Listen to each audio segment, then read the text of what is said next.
Halo, Assalamualaikum warahmatullahi wabarakatuh. Semangat pagi. Hari ini kita akan belajar tentang sistem gerak pada manusia.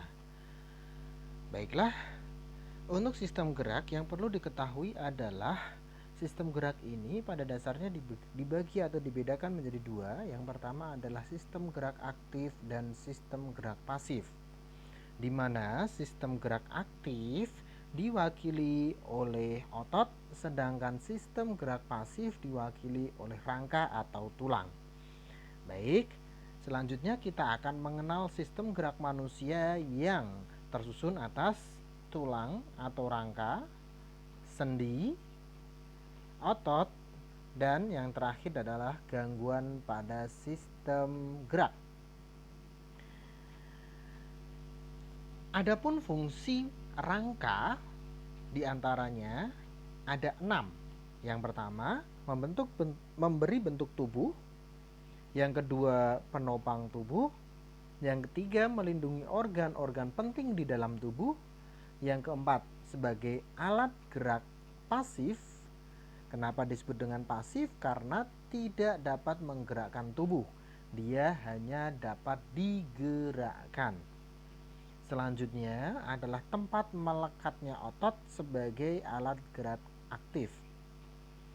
Yang keenam, tempat pembentukan sel darah, khususnya sel darah merah dan sel darah putih.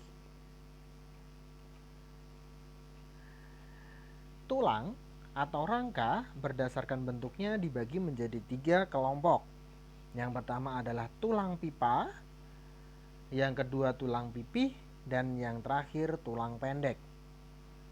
Adapun tempat-tempat tulang pipa ada di tulang paha, betis, dan lengan. Untuk tulang pipih ada di tulang tengkorak atau tulang kepala, tulang rusuk, dan tulang dada. Sedangkan tulang pendek ada di pergelangan tangan, ruas-ruas tangan, maupun ruas kaki. Silakan kalian perhatikan bentuk dari contoh masing-masing bentuk tulang. Perbedaan antara tulang pipa, tulang pipih, dan tulang pendek. Untuk tulang pipa berbentuk panjang bulat seperti pipa, kedua ujung berbonggol. Kalian tentu pernah makan paha ayam. Nah, tulang pada paha ayam itu mewakili bentuk dari tulang pipa. Sedangkan tulang rusuk ketika hari raya kurban, ketika memakan iga sapi atau iga kambing, nah tulang itu mewakili tulang pipih. Sedangkan tulang pendek ada pada ruas-ruas jari. Bentuknya hampir sama dengan tulang pipa, hanya cenderung lebih pendek. Tulang berdasarkan letaknya dibagi menjadi 3. Yang pertama adalah tulang tengkorak, yang kedua tulang anggota badan, dan yang ketiga anggota gerak. Untuk tengkorak terdiri dari beberapa jenis tulang pipih. Silahkan dilihat pada gambar berikut.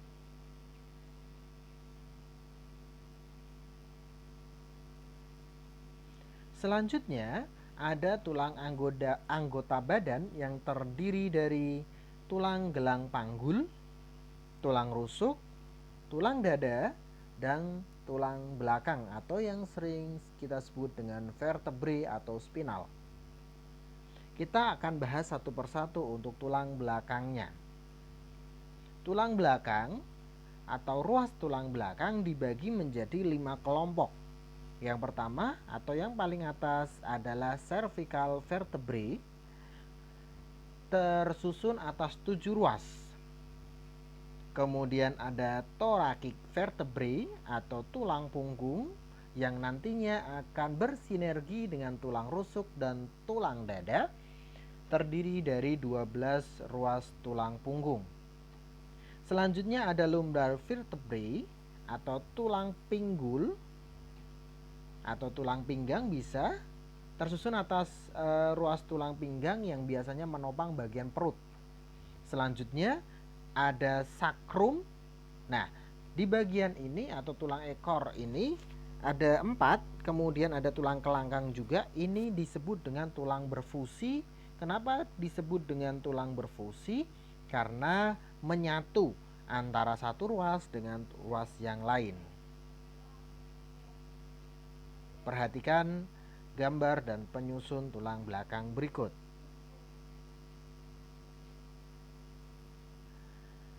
Selanjutnya ada tulang dada. Tulang dada terdiri dari 3 bagian. Ada tulang hulu, ada tulang badan, dan tulang taju pedang. Perhatikan gambarnya.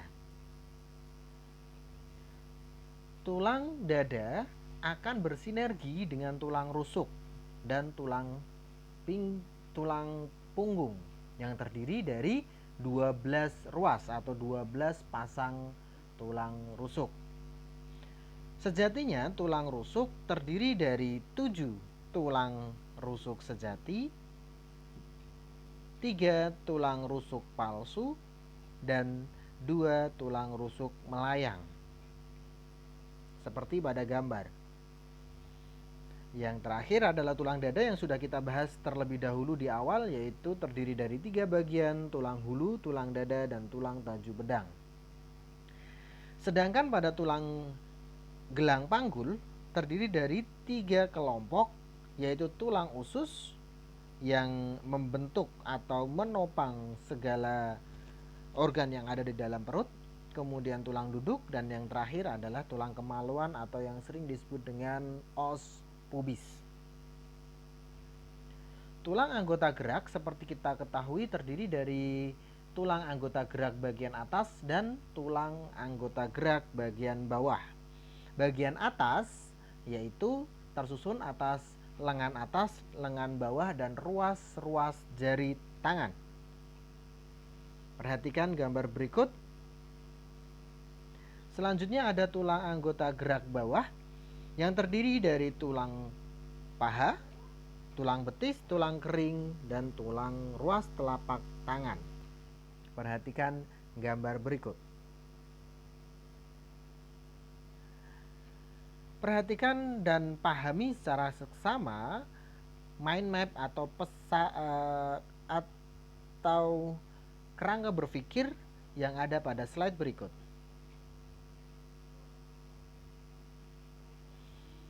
Perbedaan antara tulang rawan dan keras silahkan diperhatikan. Untuk tulang rawan atau yang sering disebut dengan osteon memiliki zat kapur atau CaCO3 berjumlah sedikit dibandingkan dengan tulang keras, atau yang sering disebut dengan, mohon maaf, ada kekeliruan pada slide ini. Tulang rawan yaitu kartilago, sedangkan tulang keras adalah osteon. Silahkan dicatat. Materi selanjutnya adalah sendi. Sendi adalah penghubung antar tulang. Pada dasarnya sendi dibagi menjadi 3, yaitu sinartrosis, amfiartrosis, dan diartrosis. Adapun sendi mati atau sinartrosis adalah sendi yang tidak bisa bergerak atau sering disebut dengan sendi mati atau sendi kaku atau tidak memungkinkan gerakan antar tulang. Biasanya terdapat pada tulang tengkorak. Selanjutnya ada amfiartrosis atau yang sering disebut dengan sinfibrosis, sering disebut dengan tulang geser atau sendi geser. Kenapa? Karena gerakannya hanya sedikit saja. Nah, biasanya berada pada persendian antar tulang belakang, tulang rusuk, dan tulang dada. Untuk yang terakhir ada sendi diartrosis atau sendi gerak yang memungkinkan adanya gerakan antar tulang. Di sini dibagi menjadi 5 kelompok: sendi peluru, sendi engsel, sendi putar, sendi geser, dan sendi pelana. Silakan kalian copy pada buku catatan kalian masing-masing nama, arti, dan contoh sendi berikut.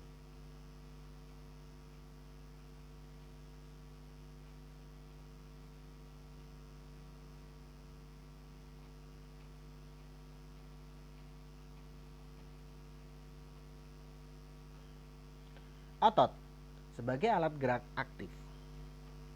Otot adalah alat gerak aktif di mana otot dapat berkontraksi maupun berelaksasi.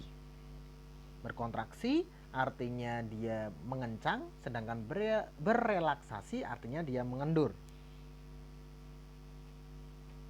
Otot yang ada di dalam tubuh manusia sekitar 650 buah. Otot menyusun setengah dari jumlah berat badan manusia.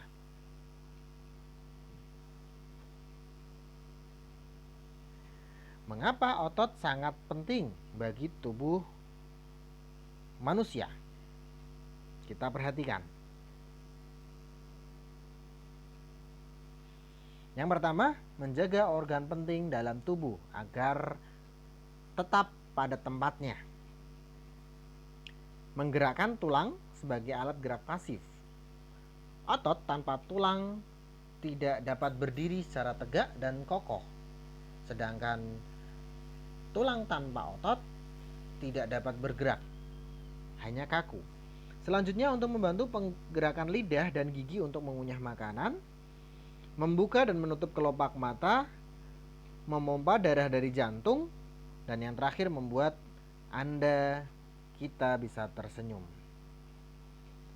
Kita pahami 3 tipe otot manusia. Ada cardiac muscle cell atau yang sering disebut dengan otot jantung, skeletal muscle cell atau otot lurik, dan smooth muscle cell atau otot polos.